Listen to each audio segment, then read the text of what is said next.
last point of this topic, condition of precipitation. Ionic product of an electrolyte is defined in the same way as solubility product.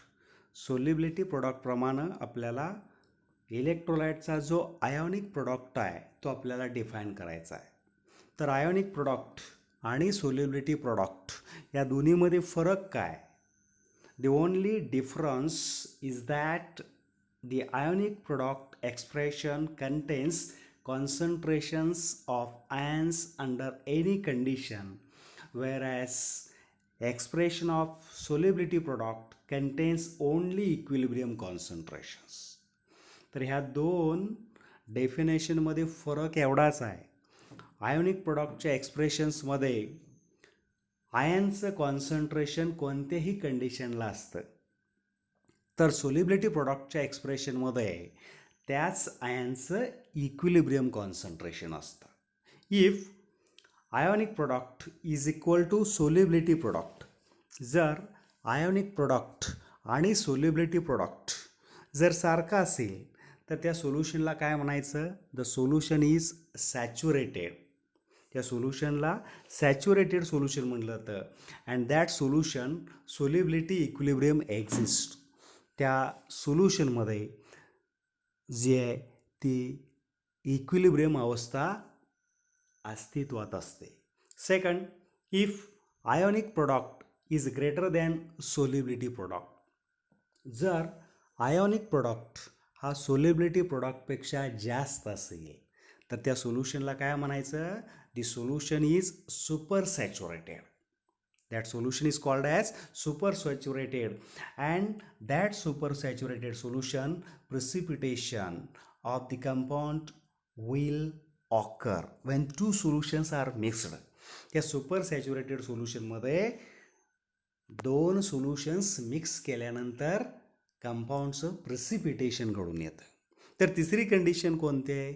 If ionic product is less than solubility product, जर ionic product हा solubility प्रोडक्टपेक्षा कमी असेल तर त्या सोल्युशनला काय म्हणायचं?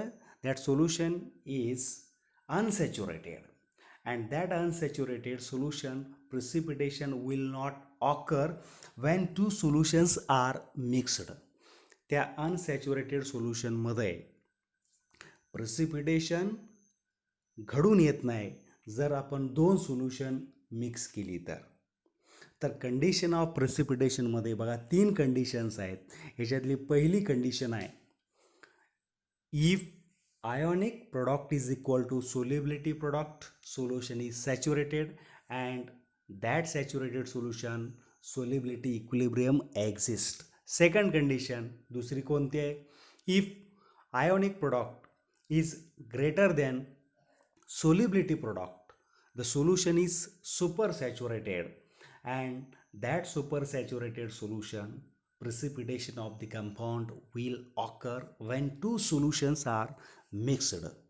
And third condition, if ionic product is less than solubility product, the solution is unsaturated, and that unsaturated solution precipitation will not occur when two solutions are mixed. So in this topic we will understand some examples, some numericals based on solubility and solubility product. So first example is, याच्यातलं पहिलं example कोणतं आहे पहा.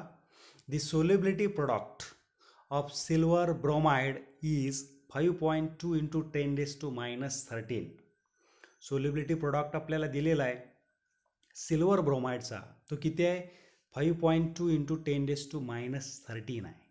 Calculate it's solubility in mol per decimetre cube and gram per decimetre cube. तर आपल्याला solubility calculate करायची आहे कशामध्ये? मोल पर डेसिमीटर क्यूबमध्ये आणि ग्रॅम पर डेसिमीटर क्यूबमध्ये. So one term is given, molar mass of silver bromide is equal to, silver ब्रोमाइडचं मोलार मास दिलेलं आहे ते किती आहे? 187.8 ग्रॅम पर मोल. So look here, the solution, the solubility equilibrium of silver bromide is, silver bromide हा जो electrolyte आहे याची जी सोल्युबिलिटी इक्विलिब्रियम आहे ती सोल्युबिलिटी इक्विलिब्रियमचं एक्सप्रेशन काय, silver bromide AgBr in solid phase equilibrium gives Ag plus in aqueous phase plus Br minus in aqueous phase. So number of cations X is equal to 1, number of anions Y is equal to 1. Cation ची संख्या 1 आहे, anion ची संख्या सुद्धा एकच आहे. Therefore solubility product Ksp is equal to, आपल्याला माहिती आहे एक्सप्रेशन काय, concentration of Ag plus into concentration of Br minus is equal to concentration of Ag plus solubility किती आहे S into concentration of Br minus solubility S. S into S, S square. Therefore S is equal to root Ksp. तर S is equal to काय मिळेल आपल्याला expression, root Ksp is equal to under root solubility product आपल्याला दिलेला आहे, value काय 5.2 into 10⁻⁻13. आता बघा ह्या स्क्वेअर रूटमध्ये आपल्याला 5.2 इंटू 10⁻⁻13 याचं स्क्वेअर रूट फाइंड आउट करायचं आहे. तर त्यासाठी काय करायचं, 10⁻13 जी टर्म आहे ती 10⁻14 मध्ये काय करायची, कन्वर्ट करायची. त्यासाठी हा जो डेसिमल पॉईंट आहे तो एक डिजिट राईट हँडला काय करायचा, शिफ्ट करायचा. म्हणजे आपल्याला हीच टर्म अशी लिहिता येईल, रूट 52 इंटू 10⁻14. आता रूट 52चं आपल्याला रूट माहीत आहे 7.2 इंटू रूट ऑफ 10⁻14 किती आहे 10⁻7. Therefore solubility is equal to S is equal to काय मिळेल आन्सर शेवटी 7.2 into 10⁻7 mol per decimetre cube. आता आपल्याला ही सोल्युबिलिटी ग्रॅम पर डेसिमीटर क्यूबमध्ये विचारलेली आहे, म्हणून फॉर्म्युला काय, solubility in gram per decimeter cube is equal to molar solubility in mole per decimeter cube into molar mass gram per mole. He G molar solubility आहे याला molar मासनं जर multiply केलं तर आपल्याला सोल्युबिलिटी कशामध्ये मिळेल, ग्रॅम पर डेसिमीटर क्यूबमध्ये मिळेल. Therefore solubility in gram per decimetre cube is equal to काय मिळेल, मोलार सोल्युबिलिटी मोल पर डेसिमीटर क्यूबमध्ये किती आहे 7.2 into 10⁻7 mol per decimetre cube into molar mass किती आहे सिल्वर ब्रोमाइडचं 187.8 ग्रॅम पर मोल. या दोन्हीचं मल्टिप्लिकेशन केलं तर शेवटी आपल्याला सोल्युबिलिटी ग्रॅम पर डेसिमीटर क्यूबमध्ये काय मिळेल 1.35 into 10⁻4 gram per decimeter cube.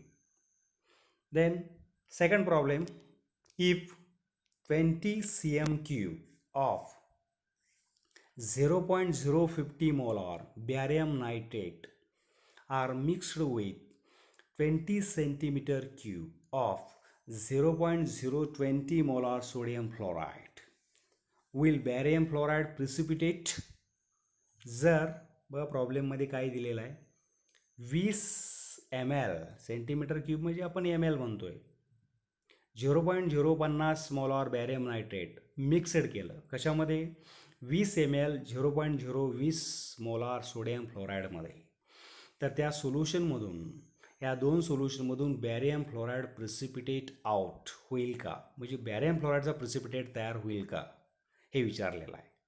तर त्यासाठी आपल्याला सोल्युबिलिटी प्रोडक्ट दिलेला आहे बॅरियम फ्लोराईडचा, किती आहे Ksp of barium fluoride is 1.7 into 10⁻6 at 298 kelvin. 298 kelvin टेम्परेचरला बॅरियम फ्लोराईडचा सोल्युबिलिटी प्रोडक्ट दिलेला आहे, तो किती आहे 1.7 into 10⁻6. Look here solution, final volume of solution is, जे दोन सोल्युशन आपण मिक्स करतोय त्या दोन्ही सोल्युशन्स मिक्स केल्यानंतर जे सोल्युशन मिळेल त्याचा जो टोटल व्हॉल्यूम असेल तो किती असणार आहे 20 + 20 इज इक्वल टू 40 ml किंवा 40 cm क्यूब सेंटीमीटर क्यूब असणार आहे.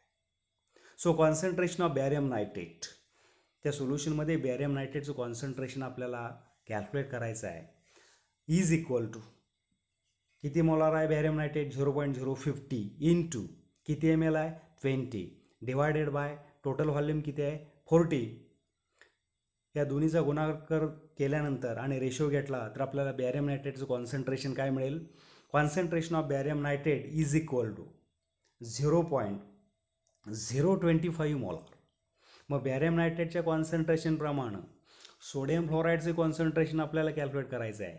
Therefore concentration of sodium fluoride is equal to किती मोलार आहे सोडियम फ्लोराईड? 0.020 इंटू किती एम एल आहे? 20 डिवायडेड बाय टोटल व्हॉल्यूम किती येतो आहे? 40. तर या दोन्हीचा न्युमरेटरच्या संख्येचा गुणाकार करून जर रेशो आपण घेतला तर सोडियम फ्लोराईडचं कॉन्सन्ट्रेशन काय मिळेल? Concentration of sodium fluoride is equal to 0.010 molar. Okay. Therefore concentration of barium ion is equal to 0.025 molar and concentration of fluoride ion is equal to 0.010 molar. तर या सोल्युशनमध्ये बॅरियम आयनचं कॉन्सन्ट्रेशन 0.025 मोलार असणार आहे आणि या सोल्युशनमध्ये fluoride आयनचं concentration सुद्धा 0.010 molar असणार आहे. आता आपल्याला आयोनिक प्रोडक्ट दिलेला आहे बॅरियम फ्लोराईडचा. तो किती आयोनिक प्रोडक्ट सोल्युबिलिटी प्रोडक्ट दिलेला आहे. तर त्याच्या अगोदर आपल्याला याचा आयोनिक प्रोडक्ट कॅल्क्युलेट करायचा आहे बॅरियम फ्लोराईडचा. Hence ionic product of barium fluoride is काय असणार आहे expression? Ionic product is equal to concentration of barium ion into square of concentration of fluoride ion is equal to barium आयनचं concentration किती आहे? 0.025 into fluoride आयनचं concentration किती आहे? 0.010 bracket square. आता ह्या दोन्हीचा गुणाकार केला तर आपल्याला शेवटी आयोनिक प्रोडक्ट काय मिळेल? पहा, ionic product of barium fluoride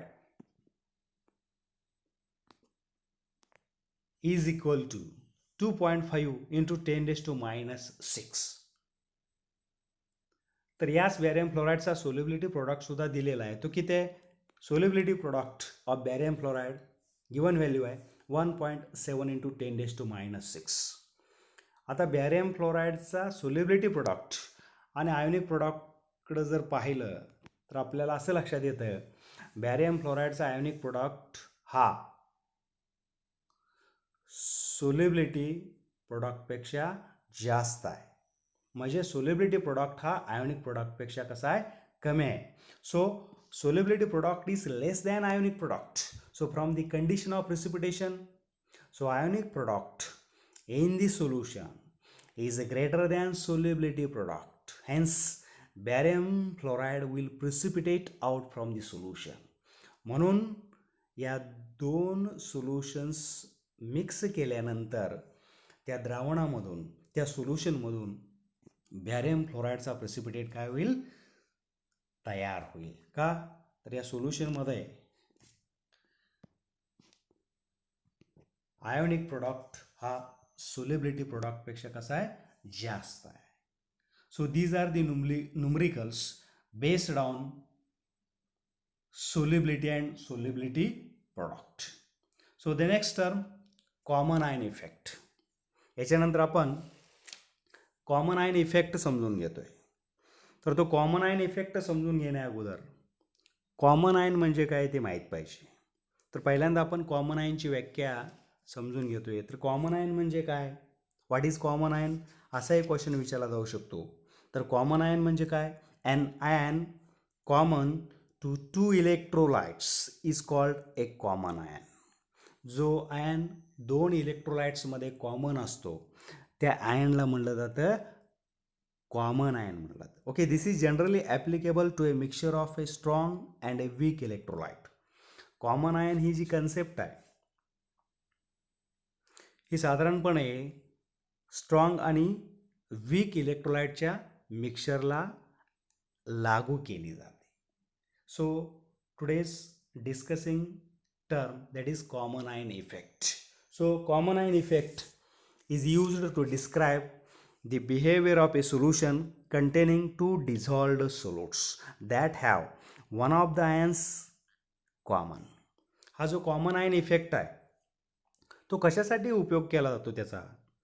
तर सोल्युशनमध्ये 2 डिसॉल्व्ड सोल्यूट्स असतील आणि त्या डिसॉल्व्ड सोल्यूट्समध्ये कॅटायन किंवा ॲनायन जर कॉमन असेल तर त्या सोल्युशनचं बिहेवियर डिस्क्राईब करण्यासाठी कॉमन आयन इफेक्ट वापरला जातो.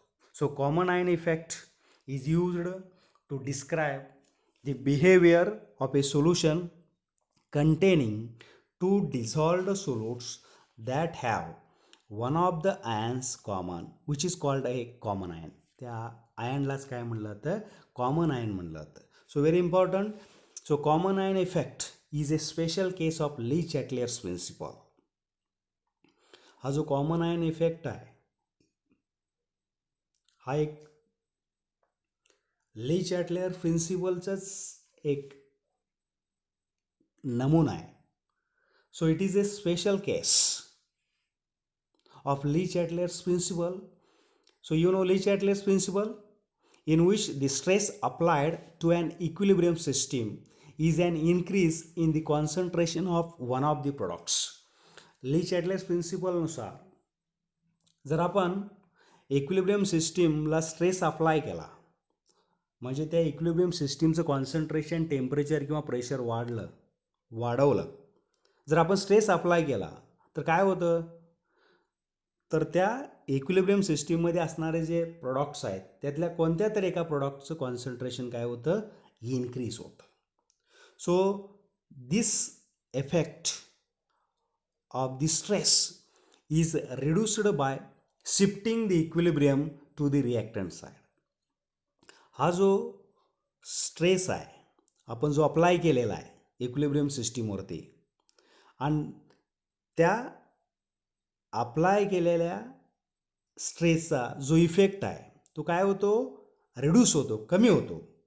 तो कसा कमी होतो, तर ही जी समतोल अवस्था आहे किंवा ही जी इक्विलिब्रियम सिस्टीम आहे ती काय होते, रिॲक्टंट साईडला काय होते, शिफ्ट होते. So effect of this stress is reduced by shifting the equilibrium to the reactant side according to Lee Chatter's principle. Okay, consider a solution of weak acid, acetic acid, and its soluble ionic salt sodium acetate. Common ion effect आपल्याला समजून घ्यायचा आहे, तर त्यासाठी आपण एक solution विचारात घेतोय. दोन कंपाऊंडचं, कोणत्या दोन कंपाऊंडचं, की ज्या सोल्युशनमध्ये वीक ॲसिड ॲसिटिक ॲसिड आहे आणि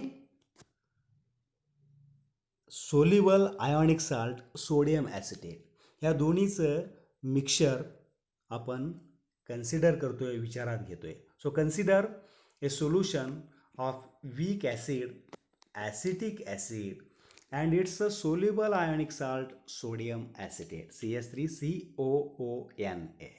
Okay, you know that acetic acid is a weak acid, that's why it dissociates only slightly or partially in solution. हे जे ॲसिटिक ॲसिड आहे हे वीक ॲसिड आहे, त्यामुळे हे वीक ॲसिड सोल्युशनमध्ये अंशतः डिसोसिएट होतं आणि डिसोसिएट झाल्यानंतर त्याची जी डिसोसिएशन रिॲक्शन आहे ती डिसोसिएशन रिॲक्शन आपल्याला अशी लिहिता येईल, CH3COOH equilibrium CH3COO minus acetate ion तयार होईल in aqueous phase plus H+ ion in aqueous phase. Acetic ॲसिडचं डिसोसिएशन झाल्यानंतर दोन आयन्स तयार होतील, एक ॲसिटेट आयन तयार होईल आणि दुसरा H+ आयन तयार होईल.